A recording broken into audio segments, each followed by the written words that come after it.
So don't worry, I'm not going to show any needles or anything like that in this video. This isn't a demonstration video. I just wanted to share with you my tips for using self-injectors. The injectors that I have used are Enbrel, the actual brand Humira, and then currently I'm using the Hyrimoz. They all kind of do the same thing, but they just all look a little different. And yours might look different too, based on the brand that you're using. And I also want to make it very clear, definitely read all of the instructions and directions because every medication is different as far as how long it can be outside of the fridge, how many seconds it takes for the medication to be dispensed, all of the side effects that can come with the medications. So here are my tips and my step-by-steps about how I use my particular injector. I will take this pen out of the refrigerator because most of these are refrigerated. You need to make sure that the medicine comes to room temperature before you inject, because if it's cold, it's not going to go through as easily as it is if it's room temperature. So I think the instructions usually say like 30 minutes, but you need to check your particular instructions for your particular medication. Always refer to that. I usually take it out at least an hour before just because I want to make 100% sure that it's room temperature. So I take it out of the fridge an hour before. So about maybe 5 minutes or so before I'm going to inject, I use this little like ice pack that's really small. And I will always cover it up with a towel. I just do like one layer of the towel. And then fold it up like this, and I'll put this right on my upper thigh, and I keep track. I rotate sides, so 1 week I'll do my left side, and then since I'm doing Hyrimoz, it's every 2 weeks, so then 2 weeks from then I'll do the other side. So I keep track, so I alternate sides. So I put this on about 5 minutes before, so just that it numbs the area a little bit. For icing before and after, if you don't have one of these little ice packs, you can always put some crushed ice into a little baggie. This works very well too, because the injection site is so small. It's this size, it's just so small. So you don't really need a gigantic ice pack. You don't have to ice your whole leg. And then when I'm ready, I use an alcohol prep pad. So you could use one of these. Or you could also use like rubbing alcohol and a little cotton round. And then you just clean the surface and make sure that your skin is dry before you inject, because if the skin is still wet with the rubbing alcohol, it can also sting a little. So after you use the alcohol pad, just let it dry. With this, with the Humira pen, you have to actually take the top off. And it's also the same with the Enbrel. This one comes with this, so that it comes like this because it's keeping the medicine secured, kind of like a cap. So when you remove it, it's exposing the medicine to air, and so you want to inject within a certain amount of time based on your instructions, because the medicine will dry out. With the Hyrimoz, it comes like this, where it has this cap on it and it has this orange seal, and you have to twist it, and then you twist it and the cap comes off, and then you're ready to go. Sometimes after you take the cap off like this, a little drip will come out, and that's okay. Don't worry about it. It's just a little bit. And then you're going to want to put it into this direction. And if there are any bubbles in here, you just kind of want to tap it a little bit.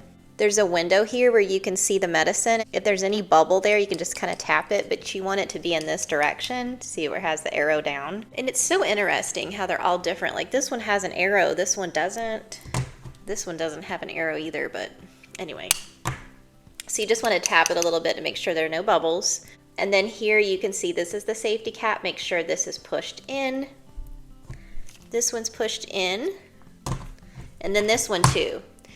But the interesting thing is, oh yeah, this one with this Humira, this thing pops off.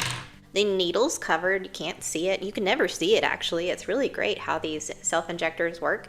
So these two have buttons where you press them to make sure, to start the process. This one doesn't. What the cool thing about this one is all you have to do is just press down and it just automatically starts. You don't really have to worry about that. This is like the easiest one in my opinion. But with these, you have to press down, make sure this goes in, and then you press the button on top, and then you count. I usually count like 20 seconds. And you can watch the medicine. As the medicine goes in, the yellow box appears, the yellow window, here's a yellow window, they're all yellow. So when the yellow comes, you know that the medicine has been dispensed, or you know that the medicine has gone in. But I usually count 20 seconds. I think maybe Enbrel said 30. I don't remember. Again, refer to your paperwork.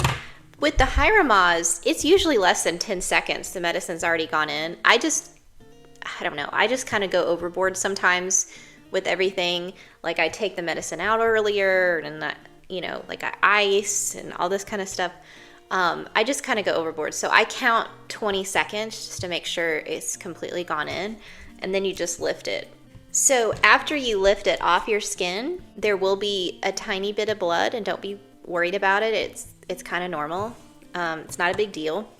And with that, sometimes I'll use like a little cotton round or a little tissue, just kind of dab it a little bit. Just give it a few seconds, it should stop.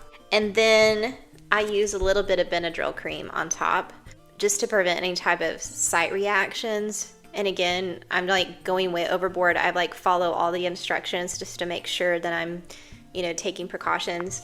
What ended up happening, Enbrel was the first one I used, and it was great for a few weeks until this one started to give me injection site reactions, like a bruise, redness. It was kind of hot, and then the more I did it, the more the reactions like got worse. So that's the reason why we stopped this one. Humira was fine. Humira, I never had any injection site reactions. It's just that Humira actually went to a biosimilar. So that's the reason why I'm doing Hyramaz, because it's the same medication. So I haven't had any injection site reactions with these. But the interesting thing is with autoimmune, everyone's different. So some people can take Enbrel for years and never have an issue. Some people can take these and they have an issue. But just for me, I don't, which I'm really happy about. That's the reason why I do the Benadryl cream, is just to maybe try to prevent injection site reactions. And then afterwards, after I have the cream on, sometimes I'll put a little thin layer of tissue on it and then I'll ice it again. So I'll ice it before and then ice it afterwards. And again, that's just to counteract any type of injection site reaction potentials. But the icing before is specifically to help alleviate any type of pain during injection. And the injection pain, like while it's going in, is very minimal in my opinion. It feels just like a little bit of a sting. It's not that bad at all. I just find that the icing does help a little bit to alleviate that in the beginning.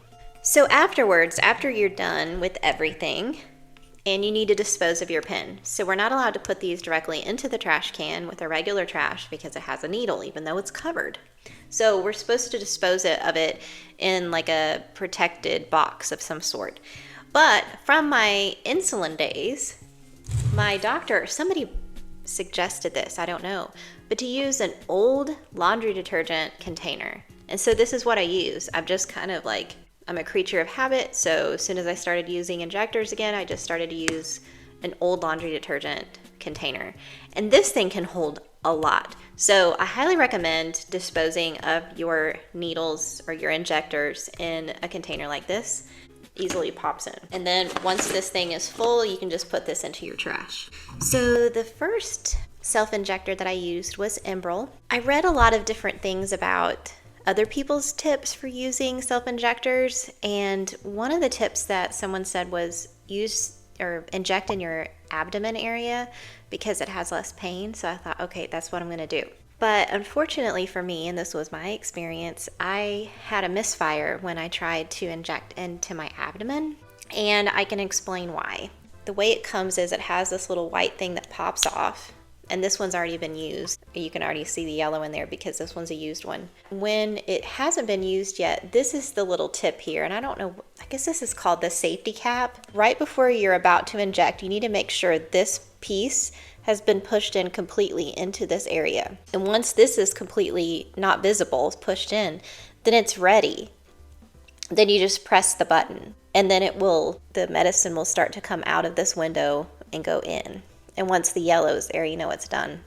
The problem was the first time I tried to use Enbrel, I didn't realize that this part had to be pushed in completely, and so that was the problem. This wasn't pushed all the way in when I had it on my abdomen, because you have to press it really hard to get this part to go in. And that's the reason why this misfired for me. So ultimately, I found out that was the reason. Now, when I'm pressing this against my thigh, I can make sure that it is a very firm positioning. So that's the reason why, for me, the thighs are better. That's just my preference. So ever since then, after my first time, I decided to use my upper thighs from then on. So I just do my upper thighs. You can look at the card and the instructions that comes with your particular injector to see what options that there are, because there are several places that you can inject. It's just easier for me on my upper thigh. You know, since I'm a video editor and I like to make videos, I've watched the different instruction videos for the different brands, and the one on Enbrel's website is my favorite, where they kind of walk you step by step and how to get ready for it and how the process works. I thought this video was the most thorough. All the different questions that the lady asked, you know, obviously these are actors, but I just like the step-by-step approach and explanation as far as teaching how these injectors work. So whenever I was pregnant, I had gestational diabetes, and I had insulin-dependent gestational diabetes. So I had to take 4 insulin shots a day and also take my blood 4 times a day with a glucometer. So I'm already used to giving myself injections, so that kind of helped me out a little bit. But I can say whenever I first started to do the insulin injections, it really freaked me out at first, you know, because if you're not used to something like that, it is really strange to give yourself medication in that way. It's different than taking a pill. So I remember the first time I needed to give myself insulin, I was so freaked out. And so I can understand, you know, being nervous in the beginning. It's difficult. I just want to encourage you that it does get better with practice. The more that you do it, it may be difficult in the beginning, but after you've done it for a while, it does get a lot easier and it becomes just kind of second nature. The difference is, though, with the insulin pens, the needles were so extremely small and minute. I never felt the injection whenever I used insulin. So I have to say it is a little bit different than insulin. Some people don't feel it at all. Some people do. I do feel it a little bit, but again, it's not that bad. As long as you're using the ice and you're following the instructions, you're letting the alcohol dry completely on your skin before you inject and things like that, then you will minimize the pain that you experience during injection. I also wanted to talk a little bit about medications in general, because sometimes there's a lot of confusion and feelings about medications. There is a difference between addiction and dependence. So if you think about it, whenever I was pregnant, I had gestational diabetes and it was insulin dependent. So I wasn't insulin addicted, I was insulin dependent. My body was dependent upon needing the medication in order for me to be okay. So there is a clear difference between addiction and dependence. Imagine if when I was pregnant, I thought to myself, oh, I don't want to become, addicted to insulin. That would just be ridiculous if you think about it. If I refused to take the insulin, then I would have faced many difficulties, and so would my baby. I mean, I already had to go in for weekly ultrasounds just to monitor her growth. I also had to go, in addition to that, weekly monitoring of her heart rate. So I was already under constant monitoring anyway.